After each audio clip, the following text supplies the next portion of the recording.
আজ দুপুর ১:১টার দিকে বৈষম্য বিরোধী ছাত্র আন্দোলনের মার্চ ফর জাস্টিস পালনের লক্ষ্যে বুয়েট, ঢাবিসহ বিভিন্ন বিশ্ববিদ্যালয়ের শিক্ষার্থীরা জড়ো হয়ে হাইকোর্টের দিকে যাত্রা শুরু করে।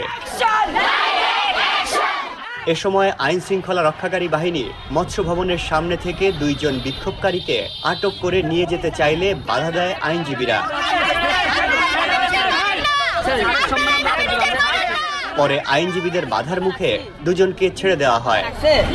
ভাই উনি অ্যাসিস্ট্যান্ট পুলিশ কমিশনার, উনি আপনাকে বলতে ছাড়া দিল, আর এর উপর বড় কথা নাই। তাহলে এখন আপনারা বের হবেন, আপনারা কোথায় যাবেন? যাবেন কোথায় আপনি? আপনি এদিকে যাবেন, আপনি আচ্ছা দুজনের দিক চলে যাবেন। যান, কোনো কথা বলবেন না।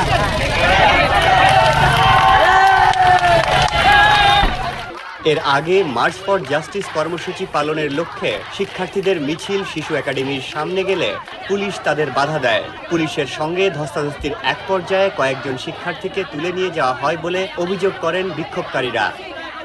এর প্রতিবাদে দোয়েল চত্বরে শিক্ষার্থীরা অবস্থান করেন। পরে তাদের সঙ্গে এসে যোগ দেন ঢাবির সাদা দলের শিক্ষকরা।